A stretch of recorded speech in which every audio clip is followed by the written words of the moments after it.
कैसे हो। Study point one research में आपका स्वागत है गाइज। आज हम आपको भारत के संविधान के बारे में बताने वाले हैं।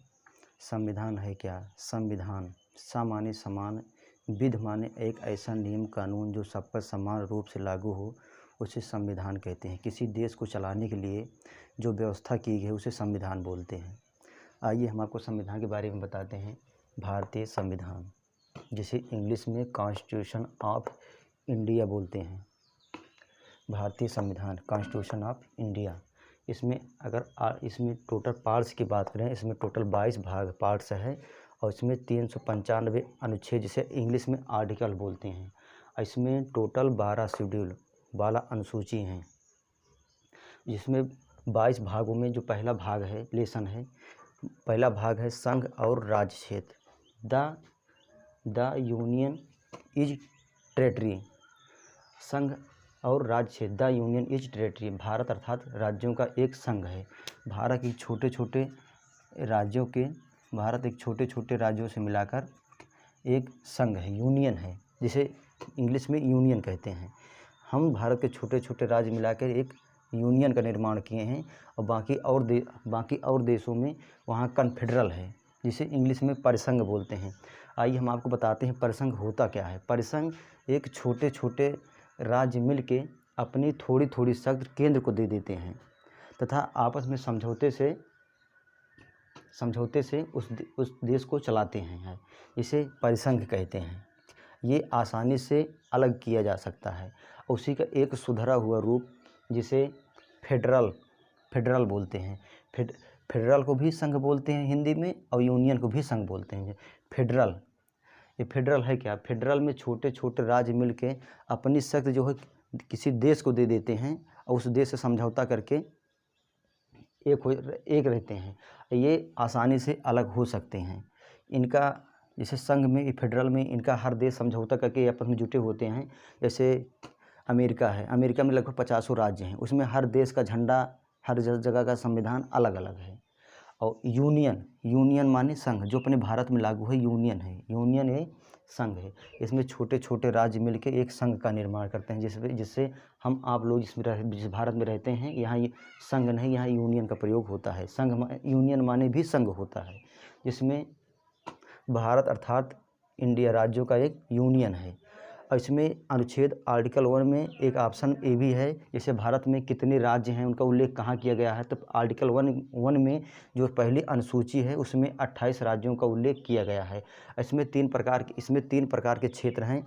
स्टेट की बात करें तो इस प्रेजेंट टाइम में इस समय 28 स्टेट, यूटी की बात जो केंद्र शासित प्रदेश हैं उनमें 8 केंद्र शासित प्रदेश हैं। एक इसमें ऑप्शन रखा है अर्जिस्तान। जैसे आपको बता दूं, जैसे पाकिस्तान और बलूचिस्तान का मैटर चल रहा था, उसमें अगर भारत समझौता करा के चाहे तो बलूचिस्तान को मिला सकता है, तो उसको उसमें किसके आर्टिकल किसके तहत रखा जाए, कहाँ पर रखा जाएगा। तो इसमें आर्टिकल 1 के जो है ऑप्शन जो एक अर्जित वाला क्षेत्र है, इसमें उसको रखा जाएगा। और आर्टिकल आपको बता दें अनुच्छेद 2, इसमें कहता है संसद राष्ट्रपति की पूर्व अनुमति से किसी विदेशी राज्य को मिला सकती है। संसद जो है किसी विदेशी राज्य को किसी विदेशी राज्य को मिलाने से पहले राष्ट्रपति को सूचना दे देती है कि राष्ट्रपति जी इसको हम मिलाने जा रहे थे।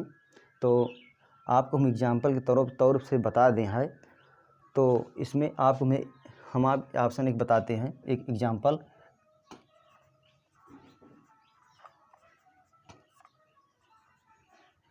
चाइना ने 1959 में तिब्बत पर कब्जा कर लिया।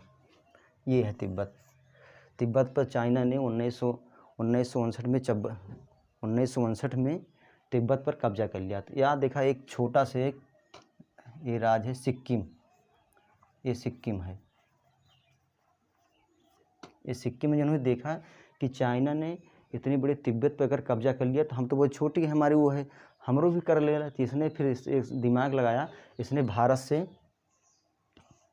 से आके बात किया है। तो भारत ने बोला कि भाई, ये सिक्किम बोला कि हम आप में मिलना चाहते हैं। तो भारत ने कहा भाई हम वसुधैव कुटुंबकम के लोग हैं, आपको हम वही दर्जा देंगे जो छोटे छोटे राज्यों के हैं, वही दर्जा हम आपको भी देंगे। सिक्किम ने 16 मई आपके एग्जाम्पल दिखा दे रहे हैं। 16 मई 1975 को सिक्किम को मिला लिया गया। 35वां संविधान संशोधन 1974 को संविधान में 35वां संशोधन 1974 को सह राज्य 2A बन गया। जस्ट एक साल बाद फिर इन्होंने देखा तो भारत हमारे जैसे लोग हैं, हमारा अच्छी मतलब क्या कहते हैं, अच्छे से हमारा देखभाल है, हमको कोई दिक्कत नहीं है, अपनी तरह हमको भी मार रहे हैं, हमारे साथ किसी प्रकार का भेदभाव नहीं कर रहे हैं। तो जस्ट एक साल बाद 36वां संविधान संशोधन 1975 में फिर सिक्किम को 22वां राज्य बना दिया गया। अनुच्छेद 2 में किसी विदेशी राज्य को मिलाने के बारे में बात की गई है। आर्टिकल 3, इसमें संसद राष्ट्रपति की पूर्ण अनुमति से भारत के किसी भी राज्य के नाम, सीमा, क्षेत्रफल में परिवर्तन कर सकती है। किसी संसद जो है राष्ट्रपति को पहले पूर्व सूचना देती है कि किसी राज्य के नाम, सीमा व परिवर्तन करना, तो उसको पहले सूचना दे देती है और इससे फिर राष्ट्रपति बाध्य हो जाता है। एग्जाम्पल के लिए हम आपको दिखाए हैं, जैसे एमपी से छत्तीसगढ़ 1 नवंबर 2000 को अलग कर दिया गया। और उसके बाद दूसरा है यूपी से उत्तराखंड 9 नवंबर 2000 को अलग कर दिया गया। और बिहार जो है झारखंड से झारखंड 15 नवंबर 2000 को अलग कर दिया गया। अब इसके नाम में हम बताएं, जिससे पहले यूपी का जिसमें नाम में परिवर्तन हो, पहले यूपी को संयुक्त प्रांत के नाम से जाना जाता था, अब इसमें उत्तर प्रदेश है। इस तरह इसमें भी परिवर्तन, नाम में परिवर्तन, क्षेत्रफल में किसी को मान लिया बिहार का जिला है, कोई कुछ टुकड़ा यूपी को देना चाहता है, यूपी को दे सकता है, अदर स्टेट को भी ये दे सकता है, इसमें पावरफुल होती है। और आर्टिकल 4 में अनुच्छेद 2 व 3 के संशोधन को अनुच्छेद 368 के बाहर रखा गया है।